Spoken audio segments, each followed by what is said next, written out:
Assalamualaikum warahmatullahi wabarakatuh. Hai Rio Sport Lovers, balik lagi di Rio Sport Channel. Seperti yang telah kami duga, jika regulasi yang dibikin atau dibuat oleh para klub Liga 1 dan PSSI di acara Sarasehan kemarin akan menimbulkan polemik. Kok bisa? Bukannya ini kesepakatan dari klub. Nah, polemik apa sih yang terjadi? Ya banyak banget keputusan atau regulasi-regulasi baru yang dibikin oleh klub-klub ini ternyata kabarnya tidak sesuai. Nah, kita akan bahas nih di episode kali ini salah satu regulasi yang tengah panas nih dan tengah ramai diperbincangkan. Tapi seperti biasa, sebelum kita cari tahu regulasi apa sih yang tengah diperbincangkan dan diperdebatkan menjadi polemik ini, saya tetap mau dukungannya untuk channel ini untuk bisa terus berkembang dan bisa memberikan berita-berita informatif yang tentunya semoga saja bermanfaat untuk kita semua.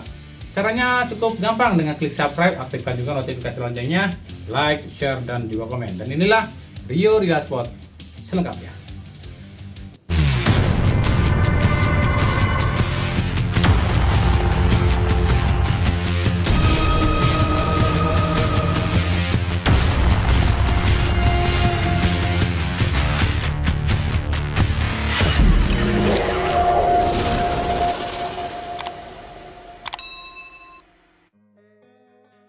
Seperti yang kami duga, regulasi baru Liga 1 musim depan akan menimbulkan polemik. Selain penambahan kuota asing yang jadi 4+1, lalu juga sistem kompetisi yang 4 tim teratas diadu lagi, yang tak kalah membuat heboh adalah jumlah kuota pemain naturalisasi. Di acara Sarasehan diketahui ada sejumlah klub yang meminta jumlah kuota pemain naturalisasi tiap tim itu maksimal 2 pemain. Jadi intinya di Sarasehan kemarin itu nggak semua klub Liga 1 itu loh ya yang minta kuota pemain naturalisasi ini dibatasi. Tapi kabarnya ada 10 tim yang minta. Tapi kami juga nggak tahu klub mana aja yang minta nih. Dan kabarnya mau tak mau akhirnya seluruh klub Liga 1 terpaksa menerima jadi pakai 2 pemain naturalisasi saja dalam satu tim. Tapi rupanya PSSI melalui Erick Thohir justru menginginkan cuma satu saja pemain naturalisasi dalam satu tim. Alasan Erick Thohir adalah demi keseimbangan dan keadilan dan tetap mengedepankan pemain lokal. Jadi kalau kata Erick Thohir gini nih, kan kuota asing udah ditambah nih jadi 5 dan boleh daftarin berapa aja pemain asing, tapi tetap satu kali main cuma pakai 5 pemain asing. Adil kan tuh, tiap klub cuma pakai 5 pemain asing. Nah, kalau pemain naturalisasinya nggak dibatasi ya keenakan dong klub yang pakai banyak pemain naturalisasi. Naturalisasi itu kan lokal rasa asing, makanya dibatasi biar adil, sama-sama 1 atau 2 pemain naturalisasi dalam satu klub gitu. Jika musim depan fix pakai 2 pemain naturalisasi dalam satu klub, yuk kita lihat ada siapa aja sih pemain naturalisasi di tiap klub dan apakah ada pengaruhnya nggak ya? Yang pertama Bali United. Bali United cuma punya 1 pemain naturalisasi, yakni Ilyas Pasuyevic, jadi nggak ngaruh ya. Lalu yang kedua Madura United, ada 4 nih, ini Otavio Dutra, Esteban Vizcarra, Beto Gonçalves, dan Liu Jun. Otomatis Madura harus melepas 2 pemainnya nih. Yang ketiga Persebaya. Persebaya nggak ada satupun pemain naturalisasi, jadi nggak ngaruh ya buat Persebaya. Lalu yang keempat Arema. Arema pun nggak ada satupun pemain naturalisasi. Yang kelima Persik Kediri. Persik Kediri pun nggak ada satupun pemain naturalisasi, jadi tetap nggak ngaruh ya. Yang keenam PSIS Semarang. PSIS pun nggak ada satupun pemain naturalisasi. Meru Kimura dan Brandon Sunderman bukanlah pemain naturalisasi, tapi pemain keturunan dan lahir di Indonesia alias pemain Indonesia. Yang ketujuh Persis Solo, ada 2 nih, yakni Fabiano Beltrame dan Irfan Bahdim, jadi pas ya. Yang kedelapan PS Sleman, cuma ada 1, yakni Kim Kurniawan, jadi tetap nggak ngaruh ya.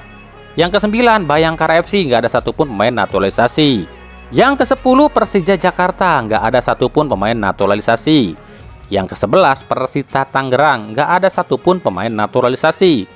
Yang ke-12 Dewa United, nggak ada satupun pemain naturalisasi. Yang ke-13 Rans Nusantara FC, ada 2, yakni Oke John dan Christian Gonzalez, jadi tetap pas ya. Yang ke-14 Persikabo, nggak ada satupun pemain naturalisasi. Yang ke-15 Persib Bandung, ada 3, yakni Maklok, Ezra Walian dan juga Victor Igbonevo. Jadi Persib harus melepas 1 pemainnya ya. Yang ke-16 Borneo FC ada dua nih, yakni Diego Michel dan Stefano Lillipali. Jadi pas ya. Yang ke-17 PSM Makassar ada satu, yakni Donald Bisa. Jadi nggak ngaruh apa-apa ya. Dan yang ke-18 Barito Putra, nggak ada satupun pemain naturalisasi. Jadi jelas ya, yang harus ngurangin pemain naturalisasinya itu ada dua tim, yakni Madura United dan Persib Bandung. Nah, kami pun nggak tahu nih, ini tuh udah disetting oleh seseorang ya, atau ini emang keputusan klub nih. Tapi yang pasti, para pemain naturalisasi di Liga 1 khususnya ya, itu udah pada protes nih. Yuk kita lihat protes para pemain naturalisasi di Liga 1. Kalau kata Maklok, ini diskriminasi dan harusnya naturalisasi pun disamakan dengan WNI. Tuh baca sendiri ya tulisan Maklok. Lalu kata Spasojevic, peraturan ini tuh nggak adil dan ya sama aja sama Klok tadi ya, ini tuh diskriminasi pada para pemain naturalisasi. Lalu kata Stefano Lillipali nih, giliran main di timnas dibilang WNI, tapi giliran main di klub dibilang naturalisasi, sama juga diskriminasi. Lalu kata Beto Gonçalves, sama ya bilang ini pun diskriminasi, udahnya susah-susah dan kerja keras buat bela timnas malah dianggap diskriminasi. Dan kata Ezra Walian, kebangsaan Indonesia, keluarga Indonesia, tinggal di Indonesia, kenapa main di klub jadi naturalisasi? Intinya hampir semua pemain naturalisasi merasa keberatan dengan regulasi baru ini dan menganggap ini diskriminasi. Gimana menurut kalian guys? Kalau menurut pendapat kami, ya benar juga sih kata para pemain ini nih. Mereka kan, para pemain ini ya, mereka udah berjuang untuk mendapatkan haknya untuk jadi WNI ini. Itu artinya mereka cinta pada Indonesia. Dan memang seolah-olah mentang-mentang mereka ini udah nggak dipanggil ke timnas, terus disingkirkan. Lalu kalau emang begini nih ya, apa gunanya menaturalisasi pemain lain seperti Jordi Amat, Sandy Walsh, belum lagi yang muda-muda. Mending stop aja naturalisasi kalau kayak gini. Kalau ada yang bilang, naturalisasi tapi sama aja, skillnya sama aja dengan pemain lokal, malah bagusan pemain lokal, tapi gajinya malah gedean pemain naturalisasi. Kalau menurut kami nggak 100% bener juga pendapat kayak gitu. Nggak semua pemain naturalisasi itu skillnya lebih buruk dari pemain lokal, dan nggak semua juga pemain naturalisasi itu gajinya lebih gede dari pemain lokal. Kalau tolak ukurnya pada Maklok ya emang Klok saat ini pemain lokal plus naturalisasi yang gajinya paling gede. Tapi kan yang lain belum tentu. Tentu soal gaji ini kan tergantung kemampuan atau skill dari pemain tersebut. Klub bayar gaji segitu ke pemain karena dianggap pemain itu memiliki skill yang bagus. Tapi ya entahlah, makin kesini makin ribet aja nih peraturan liga ini nih. Entah siapa yang salah. Entah siapa yang salah, ku tak tahu. Nah, jika kita bicara soal tim yang paling banyak memakai pemain naturalisasi, tentu yang jadi sorotan ada dua tim nih, yakni Madura United dan Persib Bandung. Lalu bagaimana respon dua tim ini nih?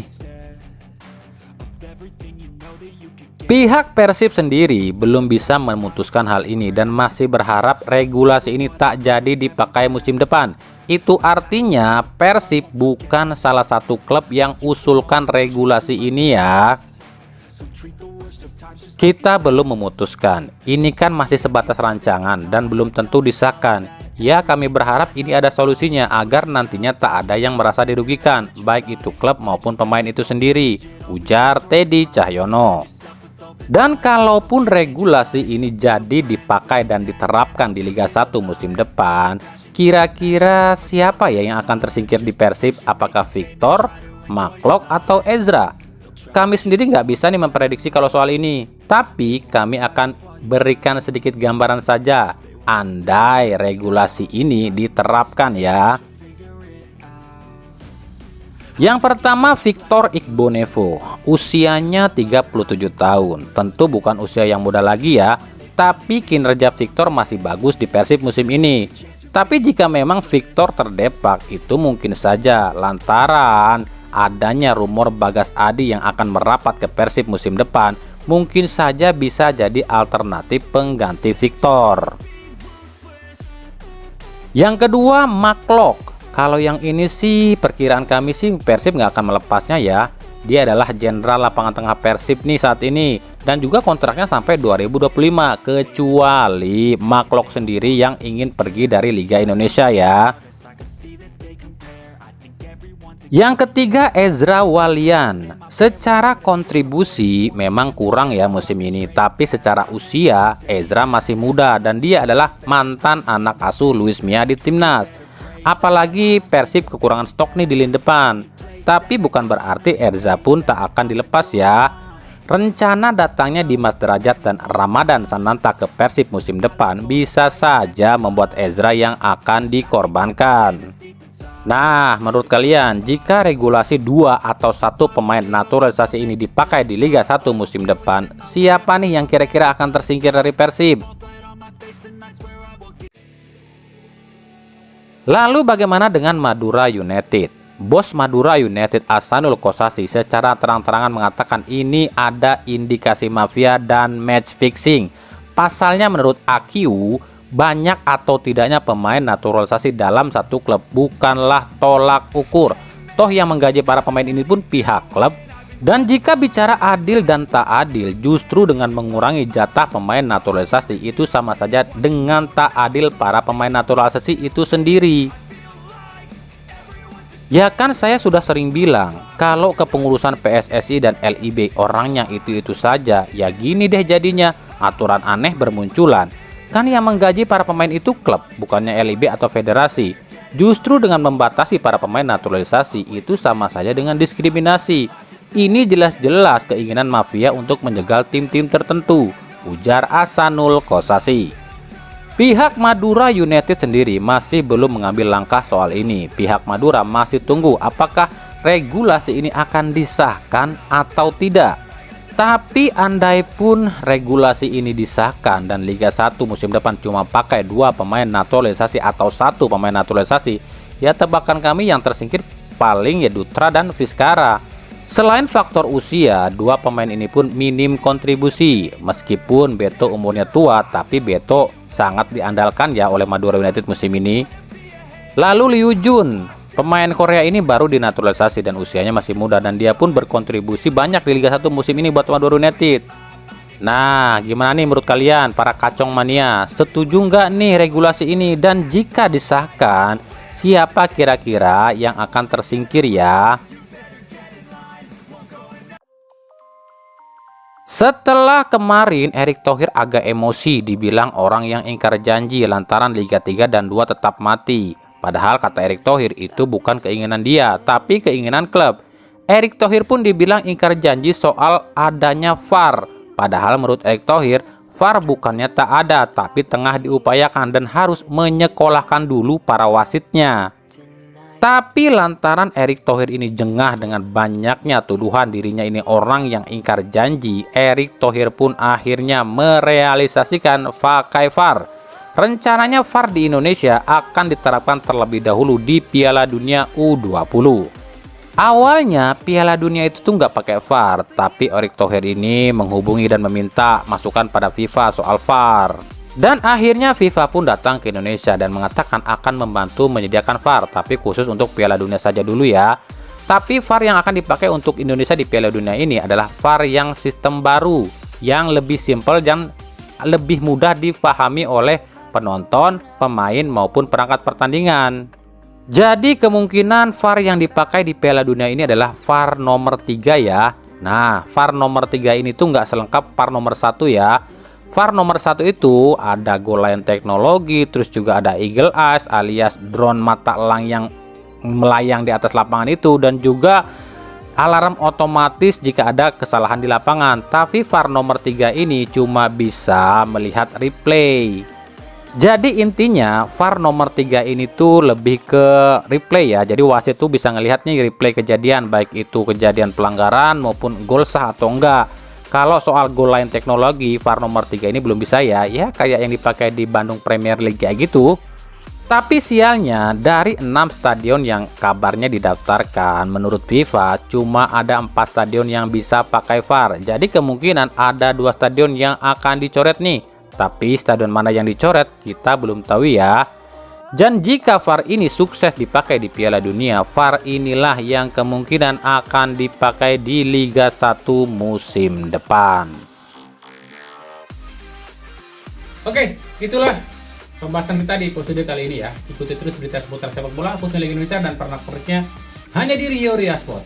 Terima kasih yang telah menyaksikan video ini dan mengunjungi channel ini. Kritik dan saran selalu kami nantikan di kolom komentar atau di media-media sosial kami yang ada di bawah ini.